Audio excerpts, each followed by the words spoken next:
স্বাগত টেলিভিশন সংবাদে। আবারও কর্মব্যস্ত রাজধানী ঢাকায় পেতে তার চিরচেনা রূপ। 24, 25 ও 26 সেপ্টেম্বর ঈদের ছুটি বাড়তি ছুটি চাকরিজীবী ফিরে আসায় রবিবার আগের ধারায় ফিরে ঢাকা। রাজধানী সড়কগুলো আরো ব্যস্ত হয়ে ওঠে। বিভিন্ন রাস্তার সিগন্যালে দেখা গেছে যানবাহন জট, মানুষের পথে।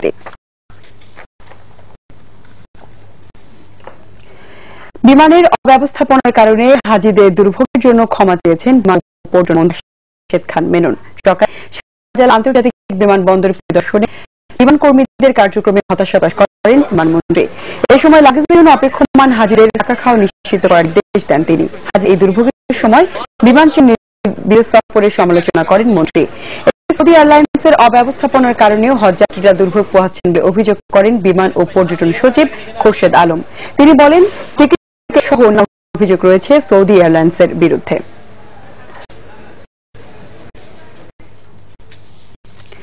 আন্তনগর পাহাড়িকা এক্সপ্রেসের বগি লাইনচ্যুতির প্রায় 5 ঘন্টা পর সচল হয়েছে সিলেটের ট্রেন চলাচল। রাত 7:30টার দিকে পাহাড়িকা এক্সপ্রেসের একটি বগি 3টি চাকা আড়াইয়ের চকে লাইনচ্যুত হয়ে যায়।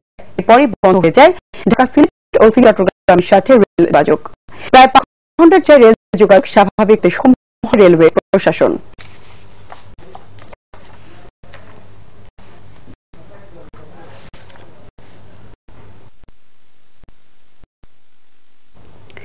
রংপুরের সদ্য পুষ্করণী ইউনিয়ন আওয়ামী লীগের কাউন্সিলে দুর্গপ্রের সংঘর্ষে সদর উপজেলা চেয়ারম্যান নাসিমা জামান ও তার স্বামী জুবুল এবং পুলিশ সহ 10 আহত হয়েছে।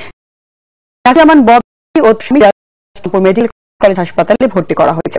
আহত জানায় পালিকা সরকারি বিদ্যালয়ের কাউন্সিলের দ্বিতীয় অধিবেশনে করতে সদ্য পুষ্করণী সোহেল তার সমর্থকদের নিয়ে উপজেলা চেয়ারম্যান ববি ও আওয়ামী লীগ নেতার উপর হামলা চালান। এই সময় কয়েকটি ককটেল ছোড়ানো হয়। উপজেলা চেয়ারম্যান গাড়ি ভাঙচুর করে প্রতিক্রিয়া আহত হয় চেয়ারম্যান ববি ও তার স্বামী সিরাজুল ইসলাম। সেই সাথে পুলিশ সহ আরো অন্তত 8 জন আহত হয়। পরে পরিস্থিতি নিয়ন্ত্রণে আনে। ঘটনায় কোতোয়ালি থানায় মামলা হয়। রাজধানীর লালমাটিয়ায় এশিয়ান কার্ডিয়াক অ্যান্ড জেনারেল হাসপাতালে মৃত্যুর ঘটনায় প্রতিষ্ঠানটির ব্যবস্থাপনা বিচারক সহ 2 জনের 2 দিনের রিমান্ড দিয়েছে আদালত। দুপুরে মুখ্য হাকিম জাহাঙ্গীর আলম আদালত এই নির্দেশ দেন। এর আগে প্রত্যেক যুদ্ধে 5 দিন আলমরে পুলিশ। শনিবার রাতে এশিয়ান কার্ডিয়াক অ্যান্ড জেনারেল হাসপাতালের এমডি সহ 3 জন রাজধানীর বিভিন্ন জায়গা থেকে আটক করা হয়। ঘটনা থেকে বন্ধ হয়েছে এশিয়ান কার্ডিয়াক হাসপাতালের কার্যক্রম। শুক্রবার রাত 9 থেকে 10টার মধ্যে 3 নবজাতকের মৃত্যু হয়। আতঙ্কিত স্বজনরা শনিবার রোগীদের হাসপাতাল থেকে সরিয়ে নেন। এ সময় নিহত নবজাতকের স্বজনদের সাথে হাসপাতাল কর্তৃপক্ষের হাতে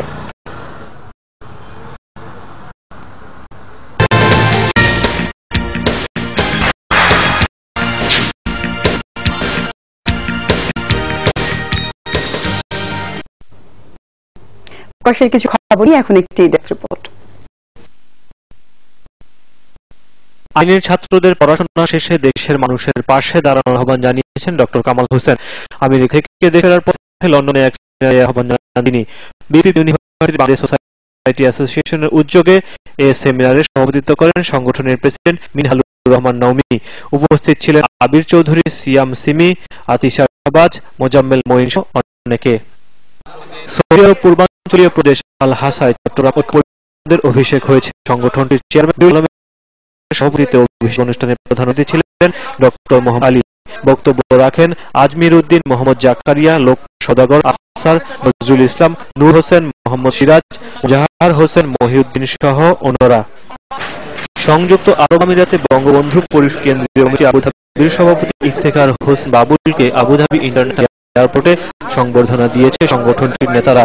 এ সময় উপস্থিত ছিলেন সংগঠনের ভারপ্রাপ্ত সভাপতি তালুকদার, জমশেদ আলম, মঈনুদ্দিন, কৃষ্ণ পাশা, গোলাম কাদের ইফতি, কামরুল ইসলাম, এস এম আলাউদ্দিন, জসিম উদ্দিন, তৌহিদুল আলম, ফিরোজ ও রফিকুল ইসলাম।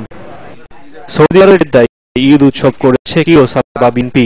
সংগঠনের সভাপতি হাজির রহমানের সভাপতিত্বে এতে প্রধান অতিথি ছিলেন সৌদি আরব পশ্চিমাঞ্চল বিএনপির সভাপতি আহমদ আলী মুকিব। বক্তব্য রাখেন সিরাজুল ইসলাম, আলী, দুলাল, কামরুল, শাহিদ, সিজু, ইমরান, লিলুমিয়া। জেদ্দায় আওয়ামী নবীন লীগ সৌদি আরব উদ্যোগে সংগঠনের পরিচিতি সভা ও মনোজ্ঞ সাংস্কৃতিক অনুষ্ঠান হয়ে এতে সভাপতি ছিলেন হোসেন মোহাম্মদ নাহিদ। প্রধান অতিথি ছিলেন ইয়াসির মিয়া। বক্তব্য রাখেন শেখ ওয়াদুদ করিম, হোসেন খান, সাইদ খোকন, সেলিম আহমেদ, ইয়াকুব আলী ও মোজাম্মেল হক। ঈদ পুনর্মিলনী হচ্ছে সেন্ট্রাল লনের সুরমা সেন্টারে।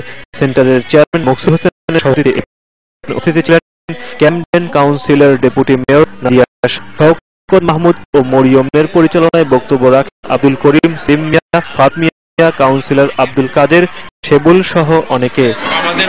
Bangla Vision News desk. এবারে আমিন জুয়েলার্স আন্তর্জাতিক সংবাদ।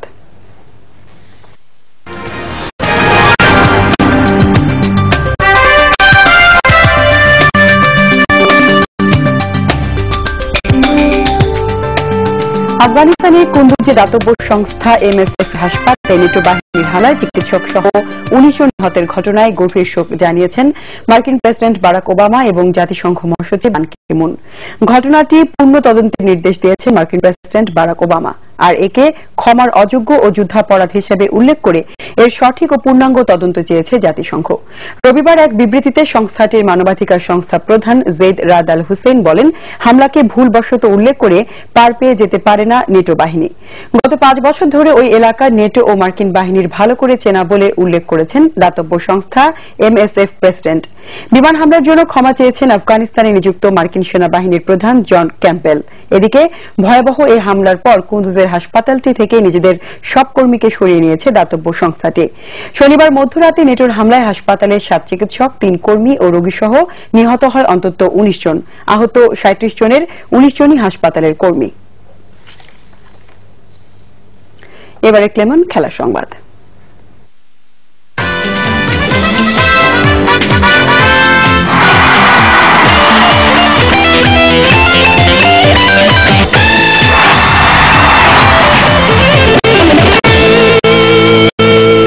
ফুটবল। এএফসি অনূর্ধ্ব ১৯ ফুটবলে লজ্জা ঢাকল বাংলাদেশ। জয়ের প্রত্যাশা নিয়ে মাঠে নামা স্বাগতিক দল পরাজয়ের শঙ্কায় পড়ে ভুটানের সাথে ১-১ গোলে ড্র করে মান বাঁচিয়েছে। বঙ্গবন্ধু স্টেডিয়ামে খেলার ৬ মিনিটে এগিয়ে যায় ভুটান। ৭৮ মিনিটে জনির গোলে মুখরক্ষা হয় বাংলাদেশের। দলের ফুটবলারদের পারফরম্যান্সে চরম হতাশ কোচ সাইফুল বারী টিটুর মতে, আগের ম্যাচ জয়ে ফুটবলারদের অতি আত্মবিশ্বাসী এমন দুর্গতির কারণ। প্রতিপক্ষ ভুটান আগের ম্যাচে উজবেকিস্তানের কাছে ৭ গোলে বিধ্বস্ত হয়েছে, আর বাংলাদেশ জিতেছে শ্রীলঙ্কার বিপক্ষে। এই ম্যাচেও ফেভারিট ছিল বাংলাদেশই, কিন্তু মাঠে লড়াইয়ে দেখা গেল এলোমেলো বাংলাদেশকে। ফুটবলারদের হতাশাজনক পারফরমেন্স, রক্ষণভাগের দুর্বলতায় মাত্র ৬ মিনিটে ব্যাক